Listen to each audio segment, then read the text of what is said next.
찬송하겠습니다. 358장, 새 찬송 552장. 아침 해가 돋을 때 만물 신선하여라. 나도 세상 지낼 때 햇빛 되게 하소서. 주여 나를 도우사 세월 호송 않고서 어두운 세상 지낼 때 햇빛 되게 하소서.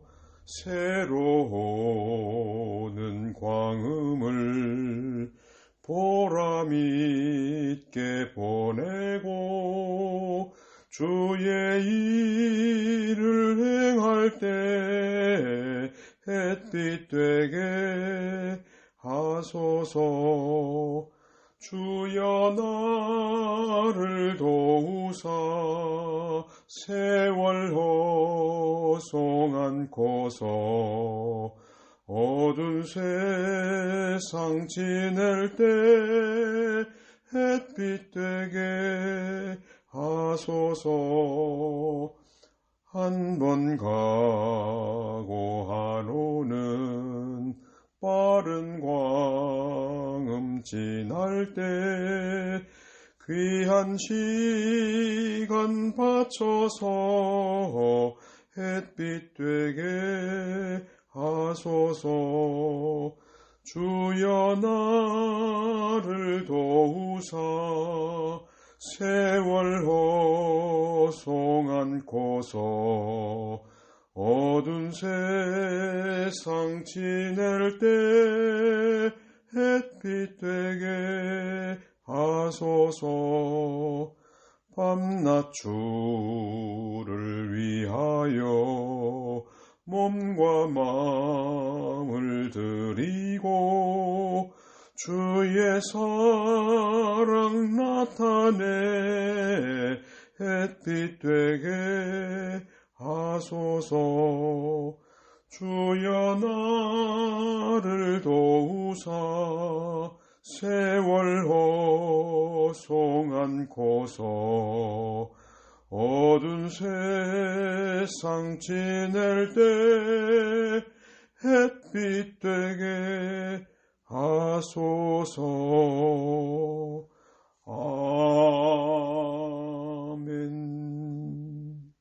기도드리겠습니다. 생명의 근원이시며 영원한 복락을 베푸시는 하나님 아버지, 은혜와 사랑을 감사합니다. 우리를 죄와 사망에서 건져주시고 십자가 구속의 은혜를 입혀주시고 새 생명을 주어서 날마다 생명력이 넘치고 소망의 삶을 살게 하신 것 감사합니다. 지난 한 주간 동안도 세상살이할 때 모든 필요한 것들을 다 공급해 주셨지만 감사하지 못하고 불평하며 주님께 섭섭한 마음을 버리지 못하고 우리 욕심을 따라 살면서 말과 행동으로 범죄한 거 불쌍히 여겨주시고 용서하여 주옵소서. 복음의 동역자들과 함께 봉사하면서 한마음 품지 못하고 교회 지체들에게 상처 입힌 것 있으면 속히 화해하고 믿음 위에 바로 서서 나보다 남을 낮게 여기는 겸손한 마음을 허락하여 주시옵고 믿음의 덕을 덕의 지식의 절제를 절제의 인내를 그 위에 경건과 형제 우애와 사랑으로 하나가 되어 믿음의 열매들을 맺어가도록 역사하여 주옵소서. 이 시간도 부족한 종의 입술을 통해 생명의 양식을 공급해 주실 때 전심으로 그 음성에 귀 기울여 듣고 그 말씀을 마음판에 새겨서 말씀의 지도를 잘 받고 우리의 갈 길을 밝히는 등불이 되게 하여 주시옵소서. 어떠한 처지에 있든지 이 말씀에서 위로를 얻고 진리의 말씀에서 살 길을 찾는 우리 모두가 되게 하여 주옵소서. 예수님의 이름으로 기도드립니다. 아멘. 하나님 말씀은 빌립보 4장 4절로 7절까지입니다. 제가 봉독하겠습니다. 주님을 항상 기뻐하여라. 내가 다시 말하니 기뻐하여라. 너희 관용을 모든 이에게 알게 하여라. 주께서 가까이 계신다. 아무것도 염려하지 말고 오직 모든 일에 기도와 간구로 너희 구할 것을 감사함으로 하나님께 아뢰어라. 그러면 모든 생각을 뛰어넘는 하나님의 평강이 그리스도 예수님 안에서 너희 마음과 생각을 지키실 것이다. 마지막으로 7절까지만 보겠습니다. 오늘 읽은 본문 말씀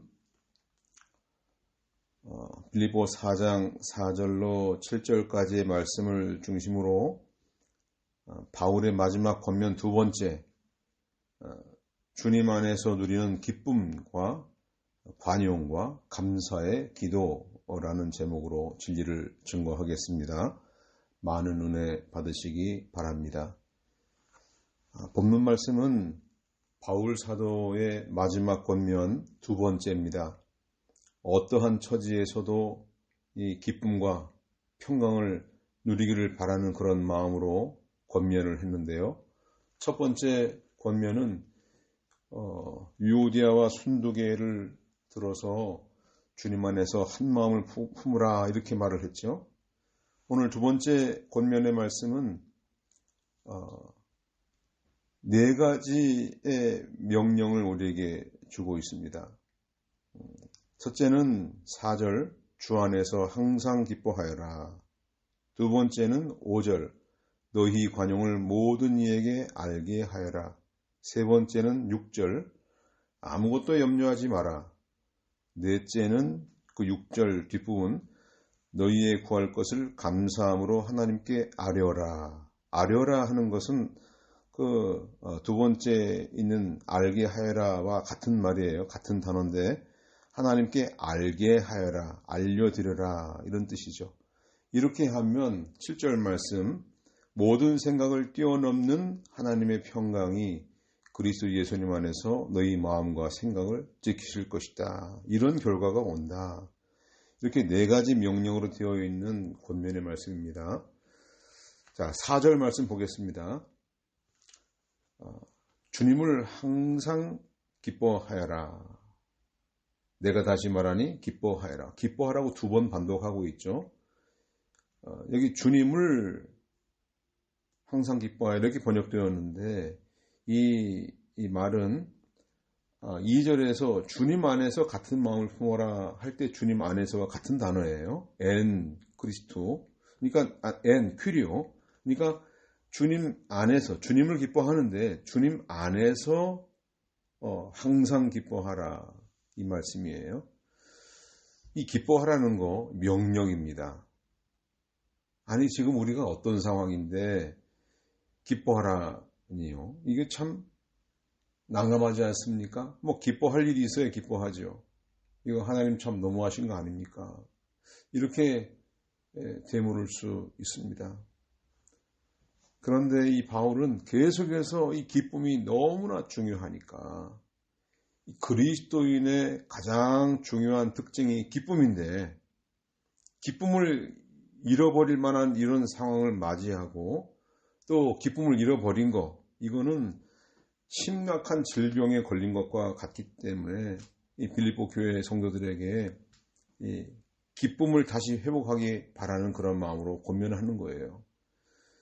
이 바울 사도는 빌립보 전체에서 이 기쁨을 얼마나 중시했는지 몰라요. 1장에서는 바울이 참 복음을 전하다가 감옥에 갇혔을 때 근심거리가 생겼죠. 모든 교회가 다 근심에 빠졌어요. 2장에서는 다툼이나 허영으로 교회를 하지 마라 그러면서 에바브로디도가 죽을 병에 걸렸어요. 그래서 근심이 생기고 기쁨이 사라졌어요. 3장에서는 이단 세력이 침투했습니다. 그래서 기쁨을 잃었어요. 4장에서는 두 사람의 다툼이 기쁨을 빼앗아갔죠. 이렇게 그리스도인들에게서 기쁨이 사라질 만한 그런 상황, 사건들, 이런 환경들이 얼마나 자주 찾아오는지 몰라요. 그러니까는 이런 기쁨을 잃어버리고 우울하고 낙심하고 절망하는 거, 이거는 누가 기뻐할까요? 사탄이 제일 원하는 것이죠. 바울 사도는 그래서 이 빌립보 성도들에게 기쁨을 되찾길 바랬어요. 늘 평강 가운데 이 신앙생활을 유지하길 바랬습니다. 이 기쁨은 성령의 열매죠. 성령이 내주하시면서 말씀으로 인도하실 때 그 인도를 따라가면 기쁨이 열매로 맺히는 거예요. 근데 우리가 기쁨이 그리스도인들이 가져야 될 가장 중요한 특징이라고 하니까 마음은 기쁘지 않은데 기쁜 것처럼 웃는 얼굴로 하는 경우도 있죠. 자기 가지고 있는 절망, 또 낙담, 또 우울함, 이런 것들을 웃는 얼굴로 포장을 하는데요. 이런 게 아니에요. 그런 것처럼 하고 다니는 기쁨이 아니에요. 마인드 컨트롤 같은 거 해서 기쁨이 있는 것처럼 짜내는 것도 아니에요. 이런 기쁨들은 다 거짓입니다. 이 참 기쁨은요, 스펀지에 물이 충분히 스며 있을 때 쫙 짜낼 때 물이 흘러나오는 것처럼 그런 우러나오는 기쁨이에요. 속에서부터. 자, 이렇게 되기 위해서 바울 사도가 중요한 단서를 달고 있는데요. 어떻게 해야 이 기쁨이 회복될까? 이 4절 말씀 앞에서 주님 안에서 기뻐하라 이랬어요. 주님 안에서. 같은 마음을 품는 것도 주님 안에서 가능하다. 기뻐하는 것도 주님 안에서 기뻐하는 게 가능하다. 이 기쁨을 갖는 게 중요한데 이 기쁨을 갖기 위해서는 주님 안으로 들어가라. 이렇게 명령하는 거예요. 주 안에 들어가야만 기뻐할 수 있으니까요. 주 안에 들어간다는 말은 무슨 뜻인가요? 이거는 그리스도와 연합하라. 이 그리스도와 연합한다는 거, 이거는 그리스도가 못 박히신 십자가에 같이 죽고 또 같이 살아나는 겁니다. 그러니까 그리스도의 죽으심과 연합하고 그리스도의 사심과 연합하고 우리의 감정과 욕심을 십자가에 다 못 박고 그래서 옛사람은 죽고 새 사람으로 사는 거, 이 주 안에 들어가는 사람은요, 과거의 죄와 현재의 죄와 미래의 죄까지 다 용서받는 그런 기쁨을 맛본 사람들입니다. 그래서 그는 현실의 그 비참함, 또 불행함, 이런 운명에서 이제 벗어났어요. 그래서 소망이 넘치고 생명력이 넘치는 그런 삶을 살게 됩니다. 그래서 그런 장차 나타날 하나님의 영광을 바라보고 주님과 함께 새 생명으로 살아가는 이런 기쁨 가운데 살아가게 되는데요. 이것을 바울 사도가 첫 번째 명령으로 주었습니다. 자, 두 번째는 5절 말씀, 너희 관용을 모든 이에게 알게 하여라. 주께서 가까이 계신다. 이 관용이라고 번역한 에피에이케스라는 말은 부드러움, 인내라는 의미가 담겨 있는데요. 그러니까 다른 사람의 잘못이나 결점에 대해서 너그러운 태도를 갖는 거예요. 그런데 이 관용을 모든 사람에게 알게 하라, 알려지게 하라, 이렇게 말을 했어요. 이 알려지게 한다는 말, 그러니까 이 특별한 사람에게만 관용하지 말고 모든 사람에게 관용하는 태도를 가지는데 그 태도를 계속해서 유지하라. 잠시 동안 그렇게 하지 말고 계속해서 그런 태도, 관용하는 태도를 가짐으로써 자연스럽게 알려지게 하라는 말이죠. 유오디아와 순두계가 이렇게 중심인물이 다투니까 그런 사람들에게만 이 관용하는 것보다도 모든 사람에게 이런 관용하는 자세를 가져야 된다. 이것이야말로 그리스도인들이 가져야 할 중요한 덕목이기 때문이죠. 우리는 왜 이런 관용하는 자세를 가져야 할까요? 다른 사람의 잘못이나 결점에 대해서 너그러운 태도를 갖고 인내하는 태도를 가져야 하는 이유가 뭡니까? 그 다음 바로 나오죠? 네. 주께서 가까이 계신다. 주께서 가까이 계시기 때문에 모든 사람에게 관용하는 자세를 가져라. 주님이 가까이 계신다는 말은 주님이 만물을 회복하기 위해서 다시 오실 것이다. 그럴 날이 가까이 왔다. 그러니까 다시 오시면 뭐 하십니까? 충성된 사람에게는 상급을 주시죠. 네, 악을 행한 사람에게는 그 죄악을 다 드러내고 벌을 주고 또 모든 말과 행위에 대해서 공의로 판단하실 것이기 때문입니다. 이런 임박한 주님의 재림을 대비하는 자세로 관용하라, 이런 권면을 한 것입니다. 우리는 마태복음 18장에서 이 관용하지 않는 종의 비유를 말씀하신 예수님의 그 말씀을 우리가 잘 아시죠? 네. 잠깐 찾아보면요. 18장 23절부터 나오는데요.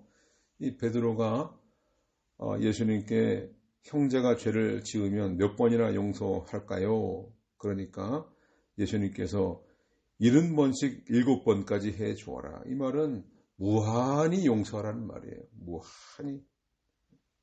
왜냐하면 다 우리가 이런 은혜를 입었기 때문이죠. 10,000달란트 빚진 종 하나가 끌려왔는데 갚을 게 없어요. 그러니까 조금만 참아주십시오. 제가 다 갚겠습니다. 그러니까 주인이 그 종을 불쌍히 여겨서 그 10,000달란트를 다 면제해 줬어요. 그런데 그 종이 이제 그 탕감 받고 면제 받고 나가다가 100데나리온 빚진 동료 하나를 만났어요. 그랬더니 붙잡아서 목을 조르면서 빚진 돈 내놔 이렇게 요구하니까 그 빚진 사람이 간청해요. 제발 좀 참아주게. 예. 그랬는데 그 10,000달란트 면제받은 사람이 그 이야기를 듣지 않아요. 관용하지 않아요. 그리고 그 동료를 갖다가 감옥에 가둬버렸어요. 이 일을 안 주인이 노발대발했죠. 내가 너를 긍휼히 여긴 것처럼 너도 내 동료를 긍휼히 여겼어야 하지 않느냐. 그러면서 그 종이 빚진 모든 거 다 갚을 때까지 가둬라. 그래가지고 이 형벌을 받는 이런 장면이 나오지 않습니까? 그러니까 형제를 용서하는 마음, 관용하는 마음을 가지지 않으면 이렇게 된다는 중요한 예화를 들어주셨는데요. 우리가 다 모든 사람에게 관용하는 넓은 마음을 갖기 바라요. 자, 6절 말씀이 세 번째인데요. 이 6절 말씀은 아무것도 염려하지 말고 모든 일에 기도와 간구로 너희 구할 것을 감사함으로 하나님께 아뢰어라. 이건 두 가지 명령입니다. 하나는 염려하지 마라 하는 명령이고요. 또 하나는 하나님께 아뢰어라, 알려지게 하라, 하나님께서 아시게 하라. 이 두 가지 명령이에요. 자기 힘으로 상황을 바꿀 수가 없고 통제할 수 없는 그런 일, 이런 일에 대해서 쓸데없이 근심에 빠지지 말라 하는 것입니다. 그러니까 그런 자세를 계속 유지하고 계속해서 주님께 기도와 간구로 자기의 기도 제목을 하나님께 상기시켜 드리라. 사람들은 뭘 염려합니까? 다 먹는 거, 마시는 거, 입는 거 이런 거 걱정하죠.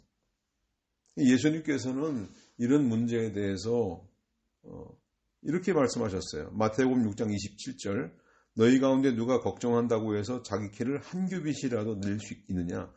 자기 키라고 하는 것은 자기의 키를 말하는 것이기도 하지만 자기 생명을 잠시 동안이라도 연장할 수 없다는 말이죠. 그러니 염려하는 거 전혀 유익이 되지 않는다 이런 말입니다. 그런데 우리가 살면서 염려 안 할 수 있습니까? 근심 안 합니까? 걱정하죠. 근심합니다. 근심 안 하고 살 수 없어요. 이거 근심 안 하면요, 그 사람은 사람이 아니에요. 네. 세상에 사는 동안에는 근심과 염려가 떠나지 않습니다. 예수님도 십자가 지시기 전날 근심했죠. 마태복음 26장 37절 38절 베드로와 세베대의 두 아들을 데리고 가셔서 슬퍼하며 괴로워하기 시작하셨다. 그때 예수께서 그들에게 말씀하시기를 내 마음이 매우 괴로워 죽을 지경이니 너희가 여기에 머무르면서 나와 함께 깨어 있어라 하시고, 우리는 문제가 생기면 당장 근심하고 염려하게 됩니다. 여기서 염려하지 말라, 이 말은 자기 능력과 지혜로 해결할 수 없는 문제들을 가지고 습관적으로 또 반복적으로 염려를 붙들고 있지 말라, 이 말이에요. 그러니까 늘 염려하고 근심하는 가운데 사는 사람은 문제가 있는 사람이죠. 그 염려와 근심을 빨리 떨쳐버려야 되겠는데 계속 붙들고 있으니까, 내 힘으로 어찌할 수 없는 것들을 계속 붙들고 있으니까 문제가 있는 사람이에요. 영적 질환에 걸려있는 사람이죠. 이 염려가 왜 문제가 되느냐? 염려는 의심이 되고요. 의심이 불신앙으로 발전해요. 이스라엘 이 백성들이 광야 생활을 했지 않습니까? 염려를 했어요. 또 이게 염려하고 근심하는 삶이 광야 생활 내내 그래서 40년 동안 내내 그랬습니다. 출애굽기 16장에 보면은 신광야에서 먹을 양식이 없어서 염려했죠. 그리고 원망하고 아우성 쳤어요. 그랬더니 메추라기와 만나를 내려주셨죠. 염려할 거리가 아닌 거예요. 자기 힘으로 할 수 없는 것이죠. 광야에서. 17장 1절에서는 르비딤에서 마실 물이 없어서 염려했어요. 그래서 모세에게 항의했죠. 이 염려거리가 생기면 원망하고 의심하고 불신앙하고 이런 사이클을 계속 반복하는 거예요. 이 40년 동안 이거 반복하다가 가나안 땅에 들어가지 못하고 다 광야에서 죽어버렸죠. 여호수아와 갈렙 빼놓고는 모두가 다 죽어버렸어요. 우리는 염려, 의심, 불신앙 이거 반복하지 말아야 되겠죠. 예수님이 공중의 새를 보라고 했어요. 제가 새를 길러보니까 이 새들이 이 그릇에 먹을 모이가 다 떨어지면요, 어떤 모습을 하고 있는지 가만히 관찰해 봤더니 여기저기 다니면 먹을 거 찾아러 다니지 않아요. 그 빈 그릇 위에 가만히 앉아 있어요. 제가 들어가면은 저 눈을 바라보면서 기다리고 있어요. 먹을 게 다 떨어졌는데 밥을 언제 주려나 하고 주인만 바라보고 있어요. 그러니 밥을 안 줄 사람이 있습니까? 바쁜 일 다 필요하고 나서 즉시 밥부터 다 챙겨줍니다. 새들은요, 주인이 살아있는 한 굶어 죽지 않습니다. 자, 이렇게 바울 사도가 염려하지 말라고 명령한 다음에 염려 대신에 그 모든 문제거리들에 대해서 피할 길을 알려주었습니다. 피할 길. 어떻게 피하라는 겁니까?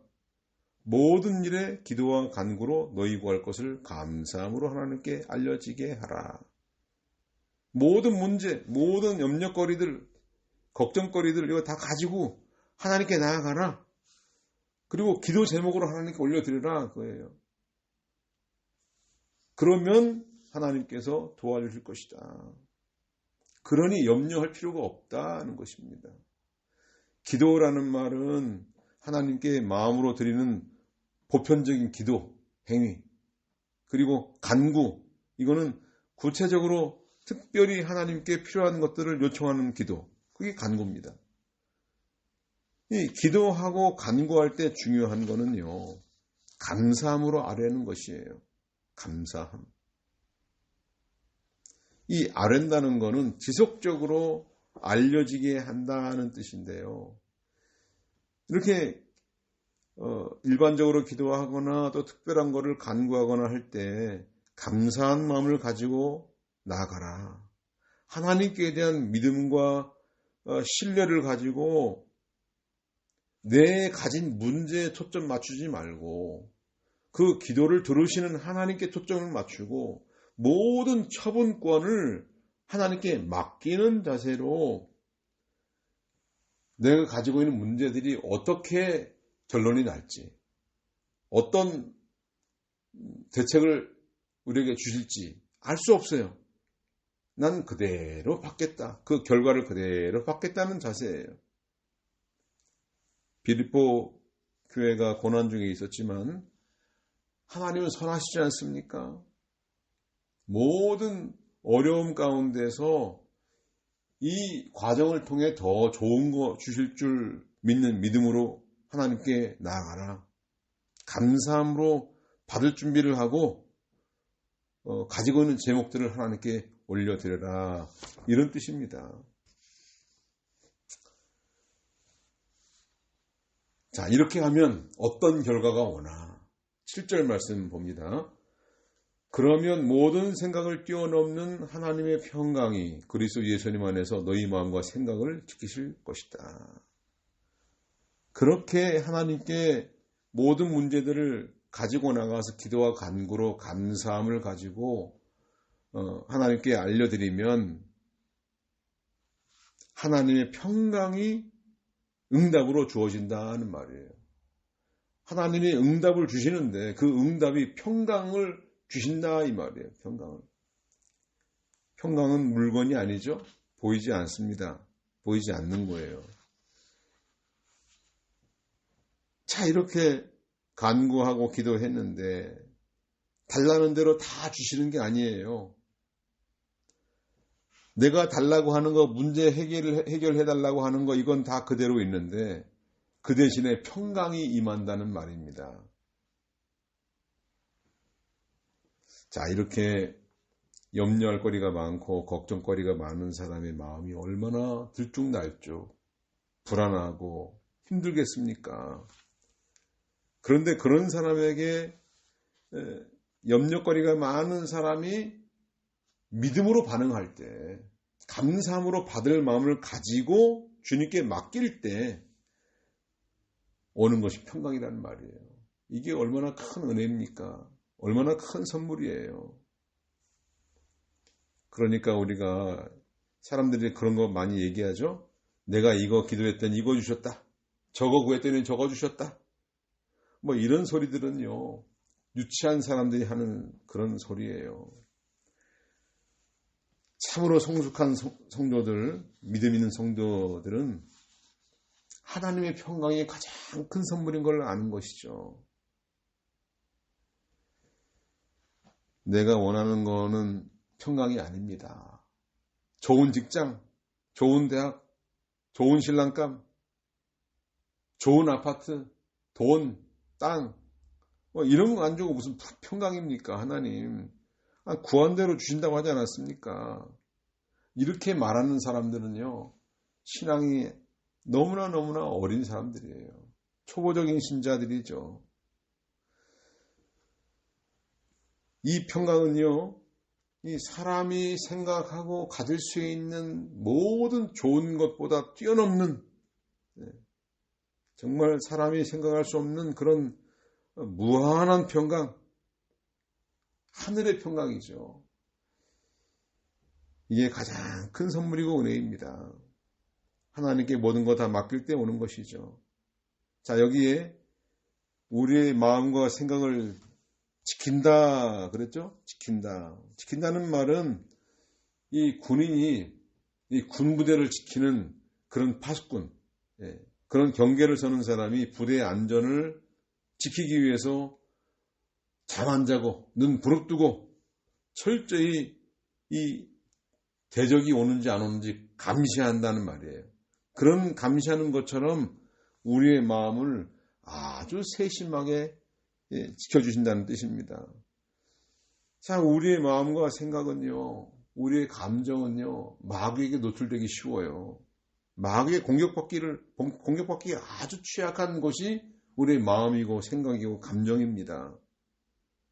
그래서 이런 마음에 찾아오는 근심거리, 염려거리, 우수, 걱정 이런 것들로부터 안전하게 지켜주신다는 뜻입니다. 이거 안 해주시면요, 우리의 마음과 감정은 사탄의 놀이터가 돼버려요. 어떤 사람에게는 평강을 주신다고요? 감사함으로 하나님을 전적으로 신뢰하고 맡기는 그리스도인들. 이런 평강이 임하면은 마음이 고요해지는 거예요. 잔잔한 물처럼 고요해집니다. 그래서 찬송을 골라봤는데요. 이런 찬송가가 있어요.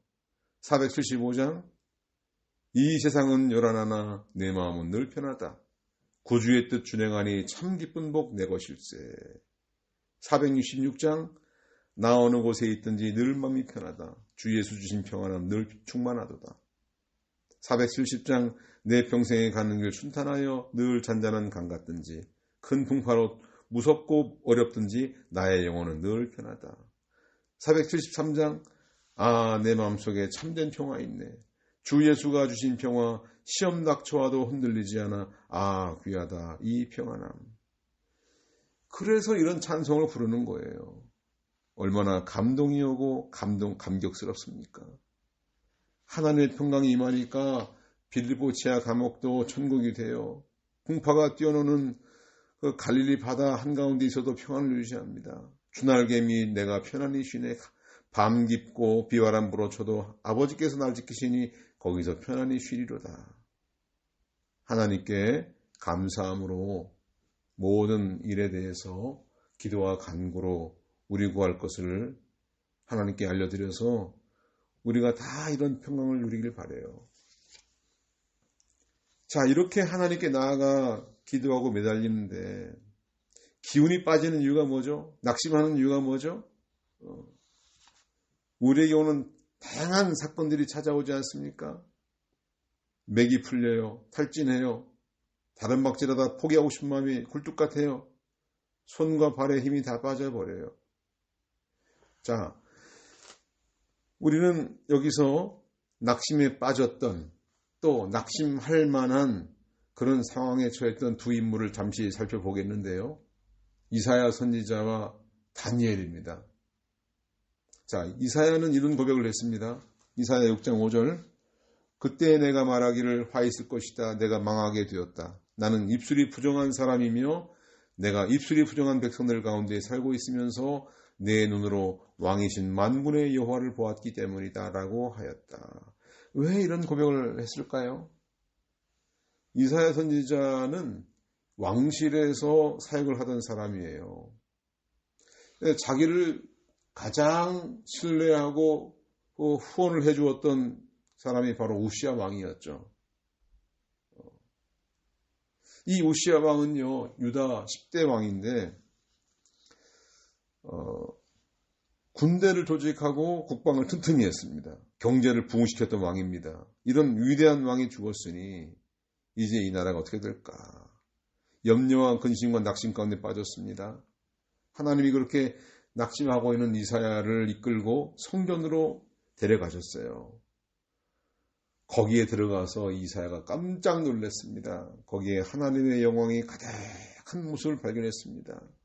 하나님이 우주에 충만하시고 또 천사를 보내서 세상 곳곳에서 부지런히 날아다니면서 하나님의 뜻을 이루어 나가는 하나님의 역사를 보았어요.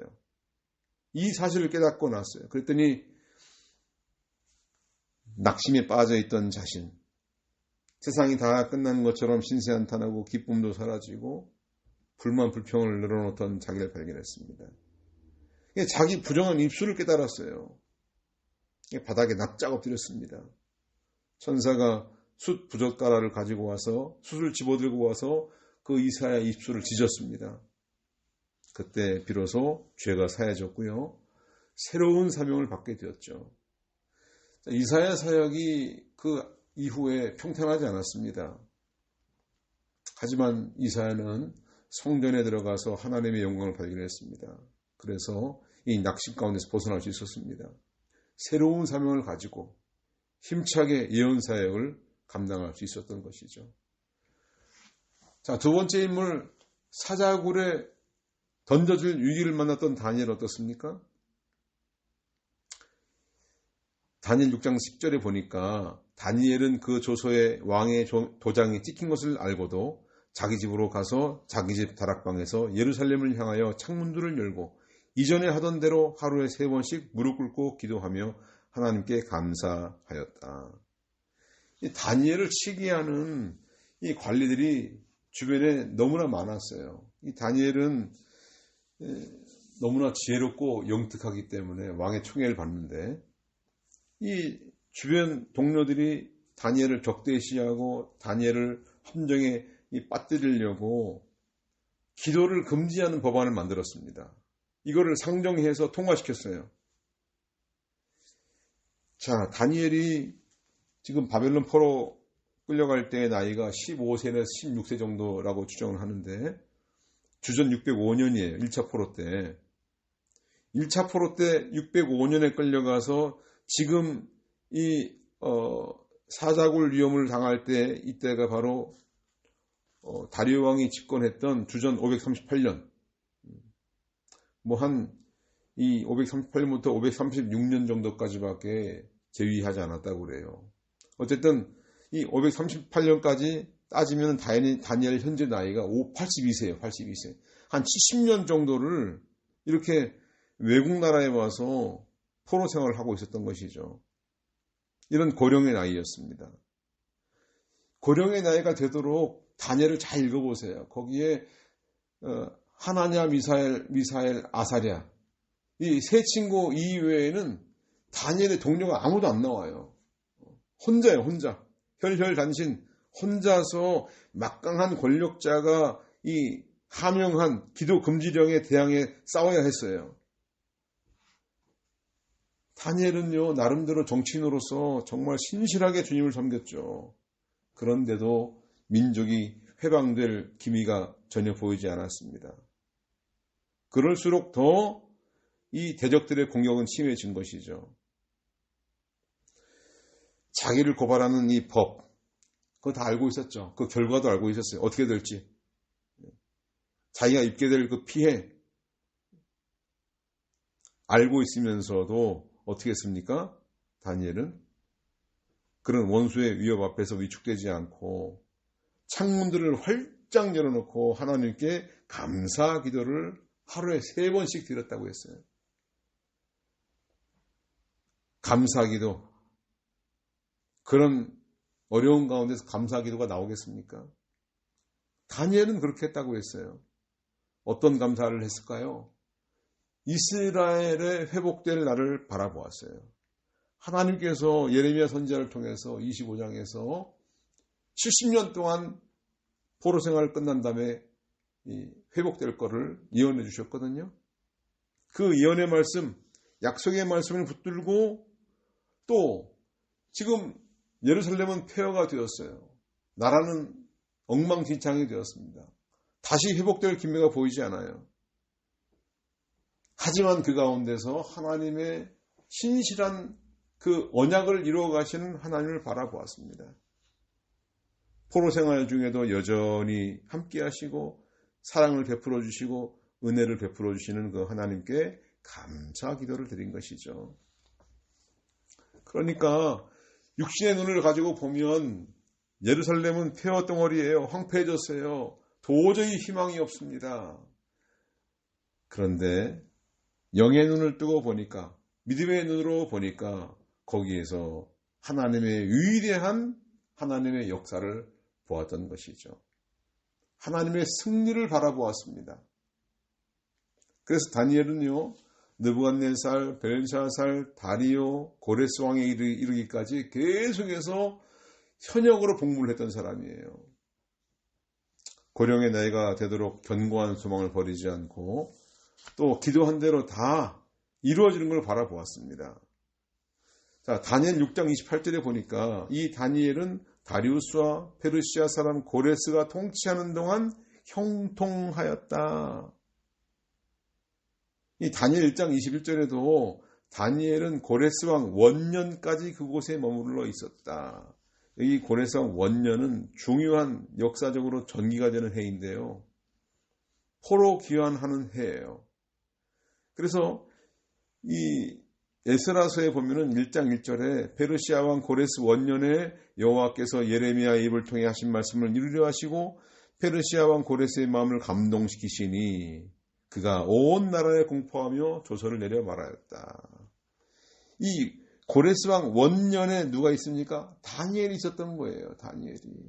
다니엘이 얼마나 충성스럽게 봉사를 했는지, 하나님을 정말 신실하게 섬기는 다니엘을 보면서 감동을 한 것이 아닐까. 그래서 이 고레스가 고레스 원년에 이스라엘 귀환을 하는데 중요한 역할을 했을 거로 보는 것이 모든 신학자들의 관점이죠. 자, 우리가 처한 현실 어떻습니까?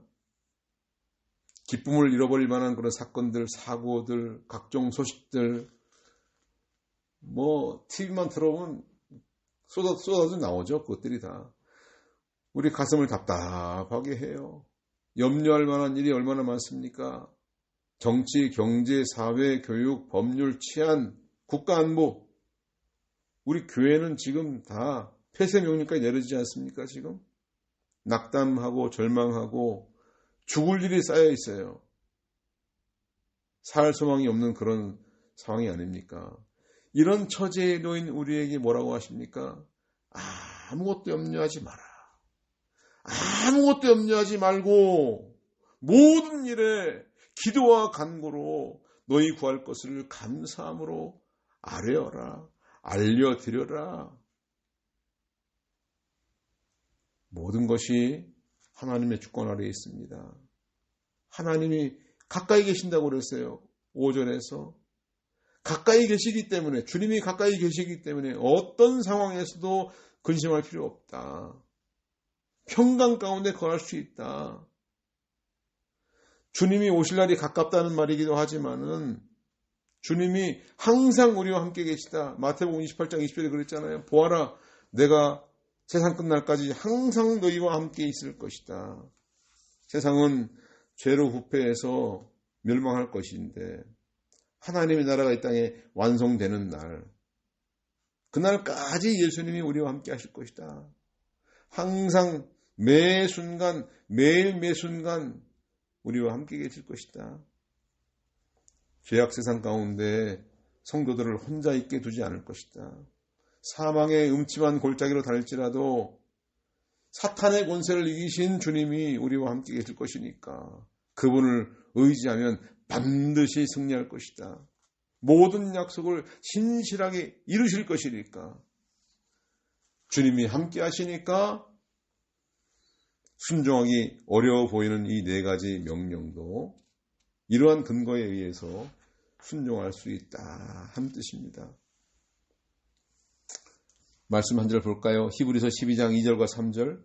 믿음의 창시자이며 완성자이신 예수님을 바라보자. 그분은 자신 앞에 있는 기쁨을 위하여 수치를 개의치 않으시고 십자가를 참으셨고 하나님의 보좌 오른쪽에 앉으셨다. 너희는 피곤하여 낙심하지 않도록 죄인들이 자기에게 거역한 것을 이렇게 참으신 분을 생각하여라.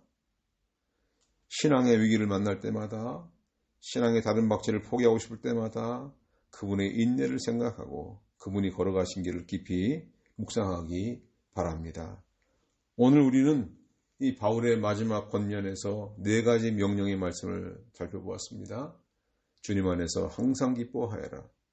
너희 관용을 모든 사람에게 알게 하여라. 아무것도 염려하지 마라. 모든 일에 기도와 간구로 너희 구할 것을 감사함으로 하나님께 알려드려라.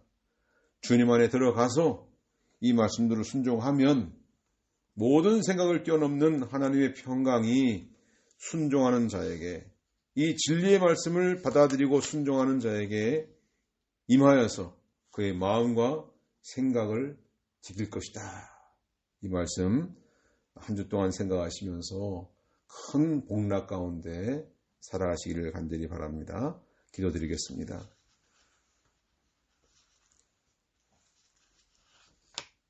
하나님 아버지 은혜를 감사합니다. 우리는 날이 갈수록 이 비참한 현실 가운데 살아가지만 육신의 눈으로 볼 때 절망스럽고 낙심하고 살 소망도 없지만 믿음의 눈을 열어서 여전히 이 세상의 역사를 주관하시는 분은 하나님이시라는 것과 모든 상황을 주님의 뜻에 맞게 이끌어가고 계신다는 사실을 깨닫게 하여 주옵소서. 이사야와 다니엘이 이스라엘의 회복의 날을 바라본 것처럼 하나님의 언약을 신실하게 이루어 가실 것과 모든 생각을 뛰어넘는 하나님의 평강이 우리 마음과 생각을 지키신다는 이 말씀을 바라보고 주님 안에서 항상 기뻐하고 우리를 긍휼히 여겨주시는 그 은혜대로 모든 사람에게 관용하는 자세를 가지며 아무것도 염려하지 말고 모든 일에 감사함으로 기도와 간구로 하나님께 올려드리는 우리 모두가 되게 하여 주옵소서. 예수님의 이름으로 기도드립니다. 아멘. 찬송하겠습니다. 484장 484 새찬송 365장입니다.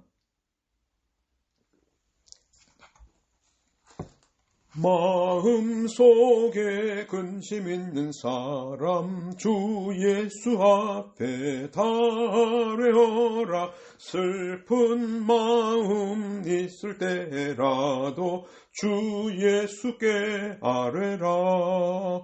주 예수 앞에 달래어라. 주 우리의 진군이 무엇이나 근심하지 말고 주 예수께 아뢰라. 눈물 나며 깊은 한숨 쉴 때 주 예수 앞에 달래어라. 은밀한 죄 내게 있더라도 주 예수께 아뢰라.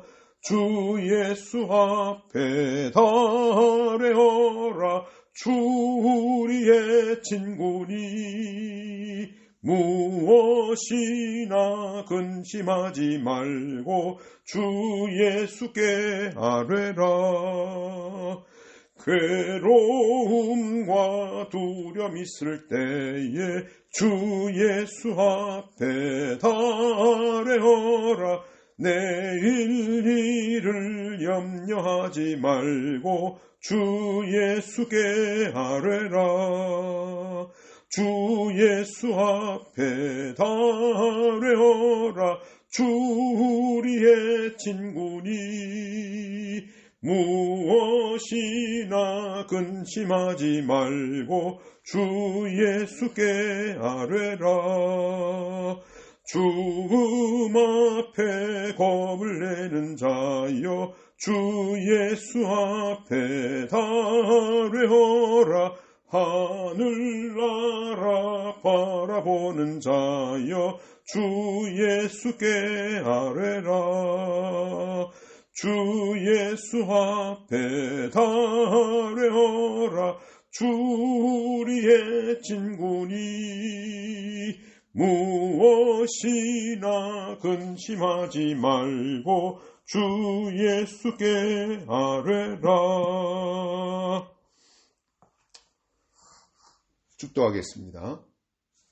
지금은 우리 주 예수 그리스도의 은혜와 하나님의 사랑하심과 성령님의 교통하심이 오늘 주신 생명의 말씀을 듣고 순종하는 모든 성도들에게 함께할지어다. 아멘.